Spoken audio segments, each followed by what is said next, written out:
অনেকেই বলে মানহাজ আবার কি, কিছু কিছু মৌলবি মাওলানা বক্তা পর্যন্ত বলে আবার মানহাজ আবার ঢুকলো কোথায়, মানহাজ ঢুকলো কোথায়? কোরআন এবং হাদিস পড়েও যদি তোমার বুঝে না আসে, আবার সালাফি মাদ্রাসায় ভর্তি হও, পড়াশোনা করো।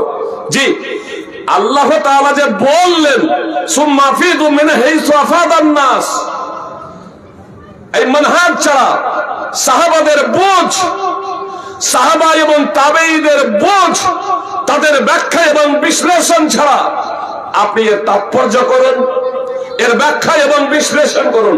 কোথা থেকে প্রত্যাবর্তন করতে বলা হলো?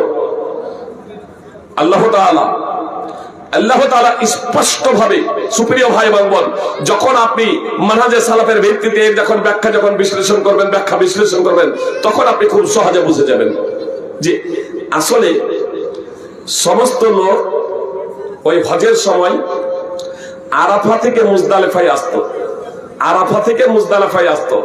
আর কুরাইশরা এরা আর আরাফা যেত না, মুজদালিফা থেকেই ব্যাক করে যেত। তো আল্লাহ তাআলা নির্দেশ দিচ্ছেন যে লোকেরা যেখান থেকে প্রত্যাবর্তন করে সেখান থেকে তোমরা প্রত্যাবর্তন করো। অর্থাৎ আগে আরাফা যাও, 9 যুলহিজ্জা আরাফা যাও, আর তারপরে মুজদালিফায় এসো।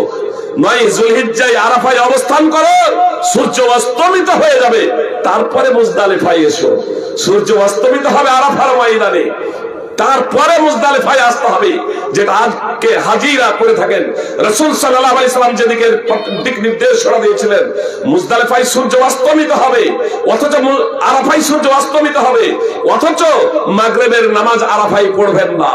আপনার মুজদালিফায় এসে জামা বাইনাস সালাতাইন করে মাগরিব এবং ইশার সালাত রাসূল সাল্লাল্লাহু আলাইহি সাল্লাম আদায় করেছেন।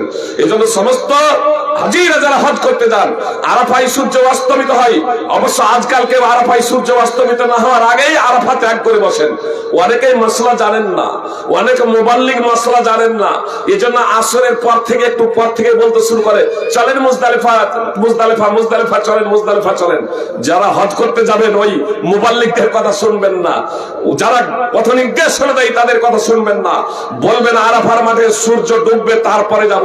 তার কারণ আরাফার মাঠে সূর্য অস্তমিত না হওয়ার আগে কেউ যদি আরাফার ময়দান ছেড়ে দেয়, তবে সৌদি ফতোয়া কমিটির মুফতিগণ বলছেন, শেখ ইবনে বাজ, শেখ উসাইমিন সহ তারা বলছেন যে তাকে দম দিতে হবে, যে তাকে কাফারা আদায় করতে হবে।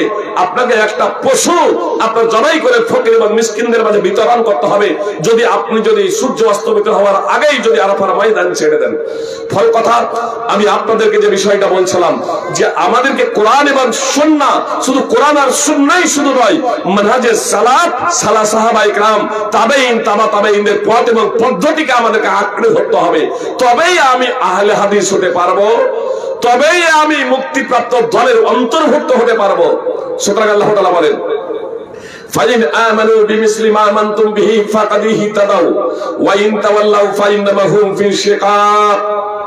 আল্লাহ তাআলা বলেন, যদি তারা তোমাদের মতো ঈমান আনে তবে হেদায়েত প্রাপ্ত হবে, আর যদি বিমুখ হয়, তোমাদের মতো ঈমান না আনে, তাহলে তারা মতভেদে লিপ্ত হয়ে যাবে।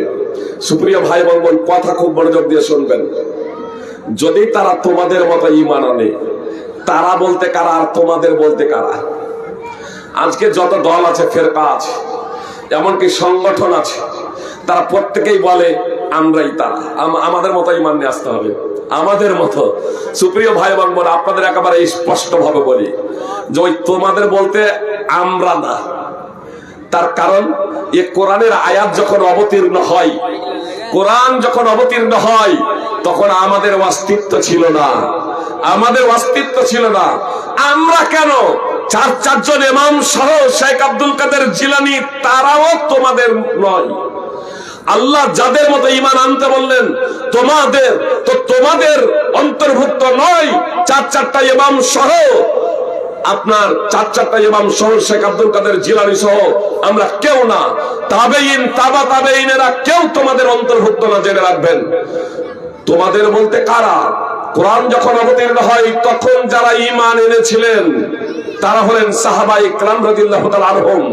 তো সকলের ঐক্যমতেই তোমাদের বলতে সাহাবায়ে কেরাম, সমস্ত মুফাসসিরিনে কেরামের ঐক্যমতে তোমাদের বলতে সাহাবায়ে কেরাম রাদিয়াল্লাহু তাআলা আনহুম। তো সাহাবায়ে কেরাম রাদিয়াল্লাহু তাআলা আনহুম হলেন তোমাদের, আর তারা সেই সময় পৃথিবীতে যত মানুষ বেঁচে ছিল, ইহুদি, খ্রিস্টান, অগ্নি পূজক, মুশরিক তথা অমুসলিম, আর অমুসলিম যারা ছিল সে সময়, এক কথায় কিয়ামত পর্যন্ত যত মানুষ কিয়ামতের আগে পর্যন্ত যত মানুষ আসবে, জন্মগ্রহণ করবে, এরা প্রত্যেকেই হলো তারা। এরা কখন হেদায়েত প্রাপ্ত হবে, এরা কখন সৎ পথের পথিক হবে? সুপ্রিয় ভাই এবং বোন, যখন এরা সাহাবায়ে কেরাম রাদিয়াল্লাহু তাআলা আনন্দের মতো ঈমান নিয়ে আসবে। সাহাবায়ে কেরাম রাদিয়াল্লাহু তাআলা আনন্দের মতো যখন ঈমান নিয়ে আসবে, তখন হেদায়েত প্রাপ্ত হবে। আর সাহাবায়ে কেরাম রাদিয়াল্লাহু তাআলা আনন্দের মতো ঈমান যদি না নিয়ে আসে, তো আল্লাহ তাআলা বলেন ফাইন আমানু বিমিসলি মা আমানতুম বিহি ফাকাদ ইহতাদাউ ওয়া ইন তাওয়াল্লাউ ফাইন্নামা হুম ফি শিকাক। যদি তারা তোমাদের মতো ঈমান নিয়ে আসে তবে হেদায়েত প্রাপ্ত হবে, আর যদি বিমুখ হয়, তোমাদের মতো ঈমান আনয়ন না করে, তাহলে তারা তো রয়েছে কেবল বিরোধিতায়। তাহলে তারা মতভেদে লিপ্ত হয়ে যাবে, সুপ্রিয় ভাতৃবৃন্দ, ভগিনীগণ, সূরা বাকারা 2 নম্বর সূরার 137 নম্বর আয়াত। আজকে আমাদের মাঝে মতানৈক্য এবং মতভেদের অন্যতম কারণ হলো আমরা সাহাবায়ে কেরাম রাদিয়াল্লাহু তাআলা আনহুমদের মতো ঈমান আনয়ন করি নাই।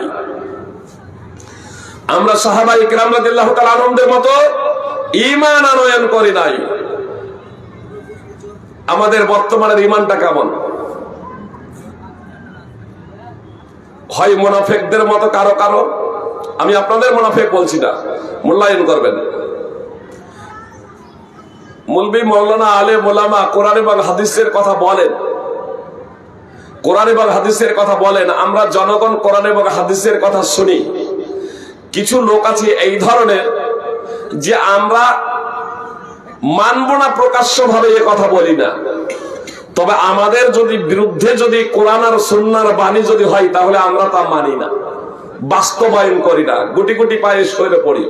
জি, আমরা তা বাস্তবায়ন করি না যদি কোরআন এবং সুন্নাহ যদি আমাদের রীতি নীতি প্রথার যদি বিরুদ্ধে যদি হয়, তখন আমরা কোরআন এবং সুন্নাহ মানি না। আর কেউ ইহুদি খ্রিস্টানের মতো সামিনা ওয়া আসাইনা, আমরা শুনলাম, আমরা মানতে পারবো না। জি, কিছু কিছু জনগণ আছে, এবং কিছু শুধু জনগণ নয়, এ ধর্মীয় পণ্ডিতেরাও আছে। বর্তমান যুগে সুদ না খেলে চলা যাবে? বর্তমানে সুদ না খেলে চলা যাবে? সুপ্রিয় ভাই এবং বোন, আল্লাহ বলছেন লা ইউকাল্লিফুল্লাহু নাফসান ইল্লা উসাহা। আল্লাহ তাআলা যে সুদকে হারাম করেছেন এবং ঈমানদারদেরকে, মুসলমানদেরকে সুদ থেকে বিরত থাকতে বলেছেন, তো আল্লাহ তাআলা কি এমন কিছু জিনিস আমাদের উপরে চাপিয়ে দিয়েছেন যা আমাদের ক্ষমতার বাইরে? ক্ষমতার বাইরে আমরা পারবো না। এটা হচ্ছে তার ঈমানি দুর্বলতা। ইহুদি এবং খ্রিস্টানরা বলতো সামিনা আসাইনা, আমরা শুনলাম, মানবো না। কিন্তু ঈমানদারদের বৈশিষ্ট্য কি? মুসলমানদের বৈশিষ্ট্য কি? ঈমানদার এবং মুসলমানদের তো বৈশিষ্ট্য হবে সামিনা ওয়া আতানা। সূরা নূরে আল্লাহ তাআলা স্পষ্ট ভাবে বলেছেন, ঈমানদারদের বৈশিষ্ট্য হবে সামিনা ওয়া আতানা। ঈমানদারদের কত সামিনা ওয়া আতানা, আমরা শুনলাম, আমরা আনুগত্য করব, আমরা শুনলাম, আমরা মেনে নিলাম, আমরা শুনলাম, আমরা মেনে চলবো। কতটা দেখুন, আব্দুল্লাহ বিন আবি আওফা রাদিয়াল্লাহু তাআলা আনহু সূত্রে বর্ণিত, খাইবারের যুদ্ধে কয়েকদিন ধরে ক্ষুধার্ত অবস্থায় আছেন সাহাবায়ে কেরাম রাদিয়াল্লাহু তাআলা আনহু, কয়েকদিন ধরে ক্ষুধার্ত অবস্থায় আছেন।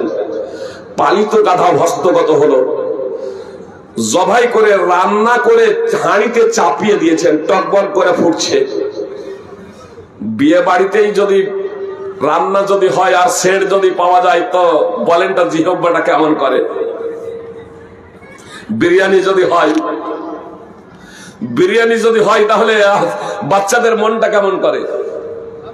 কয়েকদিন ধরে ক্ষুধার্ত অবস্থায় আছেন, মাংস চাপিয়ে দেওয়া হয়েছে, পালিত গাধার মাংস চাপিয়ে দেওয়া হয়েছে, হাঁড়িতে টকবক করে ফুটছে। আর সেই মুহূর্তে একজন ঘোষণাকারী ঘোষণা দিচ্ছেন, পালিত গাধার মাংস থেকে কোনো কিছুই ভক্ষণ করবে না, হাঁড়িতে যা আছে উপর করে ফেলে দাও। সাহাবায়ে কেরাম রাদিয়াল্লাহু তাআলা আনহুম তারা ক্ষুধার্তকে বরণ করে নিলেন, হাঁড়িতে টকবক করে যে মাংস ফুটছিল সেই মাংস ঢেলে ফেলে দিলেন, কেউ ভক্ষণ করলেন না। তারা এই যুক্তি দিলেন না। আল্লাহ তো বলেছেন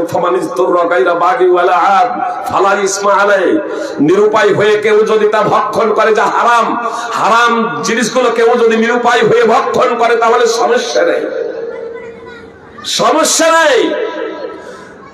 শুয়ারের মাংস ছাড়া জীবন ধারণের জন্য কিছু নেই, মৃত মাংস ছাড়া জীবন ধারণের জন্য কিছু নেই। আপনার জীবন বাঁচানোর জন্য খাবার অনুমতি রয়েছে, পাপ হবে না। তারা তো কয়েকদিন ধরে ক্ষুধার্ত অবস্থায় আছেন, তারা দলিল পেশ করছেন না, তারা বলছেন না। আল্লাহর নবী সাল্লাল্লাহু আলাইহি সাল্লামের পক্ষ থেকে ঘোষণা দেওয়া হচ্ছে, সামিনা ওয়া তাআনা, আমরা শুনলাম, আমরা মেনে নিলাম। ক্ষুধার্তকে বরণ করে নিচ্ছেন ইমানদার ব্যক্তিরা, কিন্তু যা নিষেধ করে দেওয়া হয়েছে তারা ভক্ষণ করছে না। এ ছিল সাহাবায়ে কেরাম রাদিয়াল্লাহু তাআলা আনহুদের ঈমান। সহিহ বুখারী হাদিস নম্বর 3155, সহিহ বুখারী মুসলিম হাদিস গ্রন্থে রয়েছে। এখন একজন ঘোষণাকারী যখন মদের আয়াত অবতীর্ণ হয়ে গেল, মাইদার আয়াত যখন অবতীর্ণ হয়ে গেল, সূরা মাইদার সর্বশেষ আয়াত মদ সম্পর্কে যে হারাম করে দেওয়া হয়েছে, মদ খাওয়া থেকে বিরত হয়ে যাও। ঘোষণাকারী ঘোষণা দিচ্ছেন, আলা ওয়া ইন্নাল খামরা কাদ হুররিমাত, জেনে রাখো মদ হারাম করে দেওয়া হয়েছে। আবু তালহা বলছেন, আনাস রাদিয়াল্লাহু তাআলা আনহু বলছেন, আমি তখন আবু তালহার বাড়িতে মদ পান করাচ্ছি। সাহাবাদের হাতে রয়েছে মদের গিলাস, মদ পান করছেন। আবু তালহা বলছেন, আনাস বেরিয়ে দেখো তো এই আওয়াজটা কিসের। আনাস রাদিয়াল্লাহু তাআলা আনহু আওয়াজ শুনলেন, ভিতরে প্রবেশ করে বলছেন, একজন ঘোষণাকারী ঘোষণা দিচ্ছেন মদ হারাম করে দেওয়া হয়েছে। হাতে যা আছে সেটা আবার পান করছেন না, সেটাও ফেলছেন। আনাস রাদিয়াল্লাহু তাআলা আনহু বলছেন, যা মদ আছে ঢেলে ফেলে দাও। আনাস রাদিয়াল্লাহু তাআলা আনহু বলছেন, সেই দিন মদিনার অলিতে গলিতে মদের স্রোত প্রবাহিত হয়ে গিয়েছিল। মদিনার অলিতে গলিতে মদের স্রোত প্রবাহিত হয়ে গিয়েছিল। যাদের বাড়িতে মদ ছিল, হাড়িতে মদ ছিল, ঠিলিতে মদ ছিল, এই নয় যে চুপ করে খেয়ে নেব। আর আজকে আমার আপনার ইমানের অবস্থা কেমন? আমি আপনি কেমন ইমানদার সুপ্রিয় ভাই এবং বোন? নামাজ পড়ে বের হলাম, বেনামাজি তো বেনামাজি। একজন নামাজি ব্যক্তি নামাজ পড়ে বের হচ্ছি, আর বের হওয়ার পরে বিড়ি ধরিয়ে দিচ্ছি। আর সামনে যদি পরিচিতি মাওলানা যদি পড়ে গিয়েছেন, অপরিচিত হলে তো কোনো প্রশ্নই নাই। পরিচিতি যদি কোনো মাওলানা পড়ে গিয়েছেন, সঙ্গে সঙ্গে ওই বিড়িটাকে পায়ের তলায়, জুতার তলাতে, যে এ জুতার তলায় কেন? কাকে দেখে আপনি ভয় করেন? কাকে দেখে আপনি লজ্জা করেন? কাকে দেখে বেশি ভয় করা উচিত ছিল? কাকে দেখে বেশি লজ্জা করা উচিত ছিল? এটা যদি ভালোই যদি হয়, তাহলে আপনি আপনার জুতার তলে ওই বিড়িটাকে রাখলেন কেন? নওয়াজ বিন সামান রাদিয়াল্লাহু তাআলা আনহু বলেন, এখন আমি রাসূল সাল্লাল্লাহু আলাইহি সাল্লামকে জিজ্ঞেস করলাম, হে আল্লাহর রাসূল, পাপ এবং পুণ্য কি? তো মুহাম্মদ সাল্লাল্লাহু আলাইহি সাল্লাম বললেন, আল বিররু হুসনুল খুলুক, নেকি হলো, পুণ্য হলো সদাচরণ, সৎ আচরণ, এটা হলো নেকি, পুণ্য।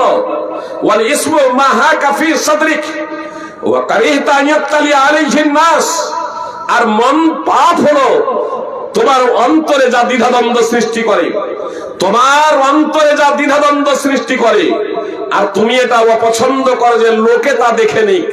তো আপনি যে বিড়ি খাচ্ছিলেন, এটা আপনি চান না যে মাওলানা দেখে নিক। এটাই পাপ হওয়ার জন্য এই হাদিস এতটুকুই যথেষ্ট। যদিও নিষেধাজ্ঞ দ্রব্য হারাম, এটা পবিত্র কোরআনের আয়াত দ্বারাই সাব্যস্ত। আল্লাহ মুহাম্মদ সাল্লাল্লাহু আলাইহি সাল্লামের গুণাবলী বর্ণনা করতে গিয়ে বলেছেন, ওয়া ইউহারিমু আলাইহিমুল খাবাইস। মুহাম্মদ সাল্লাল্লাহু আলাইহি সাল্লাম খাবাইসকে হারাম ঘোষণা করেন। সূরা আরাফ 7 নম্বর সূরার 157 নম্বর আয়াতের অংশ বিশেষ। খাবাইস হলো খাবিসার বহুবচন, আর খাবিসা প্রত্যেক এমন বস্তুকে বলা হয় যা ক্ষতিকর। আপনার বিড়ি, সিগারেট, গুল, জর্দা, খৈনি, এগুলো যে ক্ষতিকর, আজকাল আলেম ওলামা, মুলবি, মাওলানাকে বলতে হবে না সুপ্রিয় ভাই এবং বোন। অতএব সাবধান হয়ে যান, সতর্ক হয়ে যান সুপ্রিয় ভাই।